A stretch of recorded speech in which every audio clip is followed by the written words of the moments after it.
Annalisa Betasa, control number 0959. Please tell something about yourself. Good day, sir, madam. I'm Annalisa Chua Betasa, 29 years old, married. I have two sons. The eldest is 6 years old and the youngest is 3 years old. I have two brothers and one sister. I'm the eldest in the family. What is your educational background? I'm a college level but not yet graduated. What course? I'm taking up banking and finance. What school? Centro Escolar University. Have you been to any country before working as OFW? No. Why you want to go to Hong Kong?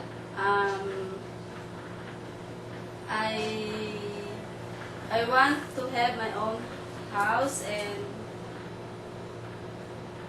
I want to earn money for my family and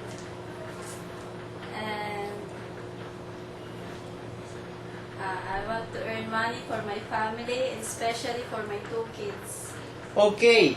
What is your working experience related with domestic helper works?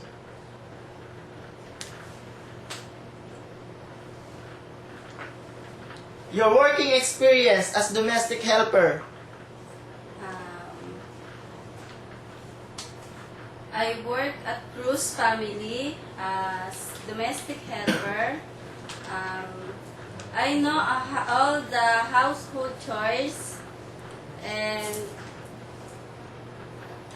like washing, ironing, cooking food, and clean the house. In your everyday household works, can you state your work from morning up to night time? In the morning, I wake up 6 o'clock a.m. I cook the breakfast.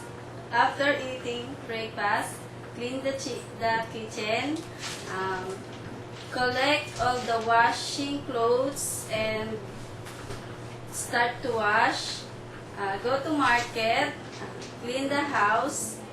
In afternoon, prepare food for lunch. Clean all the things used in lunch and clean the kitchen. Continue the unfinished work 5 p.m. Collect all the clothes and ironing. At night, I prepare food for dinner.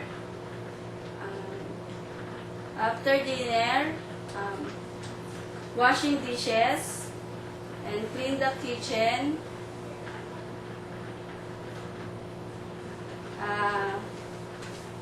I throw all the garbage. Check all the doors and windows if they're already closed, and also check the gas stove if it's safety.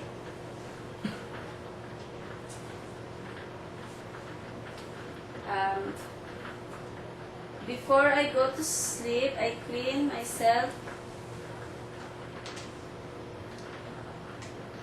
What is your main job or main duty as a domestic helper?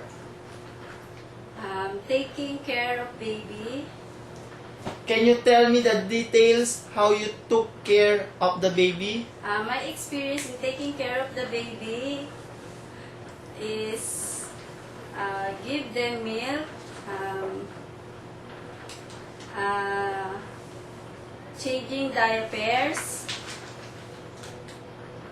give them vitamins, never leave alone.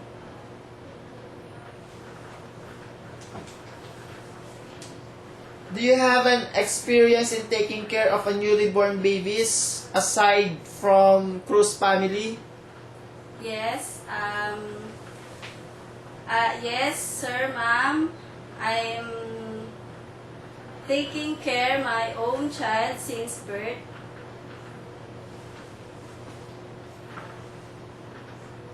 How about in experience of taking care of old person? Do you have an experience? No, I don't have any experience taking old person, but I'm willing to learn and accept.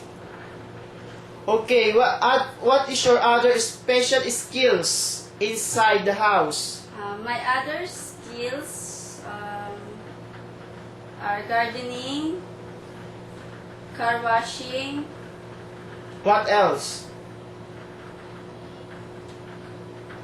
cooking. Do you know how to cook? Only Filipino food, but I'm willing to learn to cook Chinese food. Can you describe what is a housemaid? A housemaid is a hardworking. Could you tell me what is a good characteristic that you think employer will like you?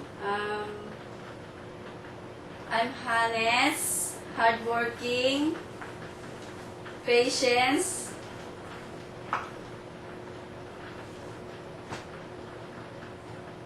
During misunderstanding with your employer, what do you do? I say sorry and I will not do it again. How if employer will not give you a day off? Will you accept it? Yes, I accept it. Accept it. Describe your relationship with your past employer. They are very kind to me. How did they treated you? They treat me as member of one of the family member. Can you define what is a good domestic helper or a housemaid? A domestic helper are hardworking, trustworthy, kind, patient, and honest.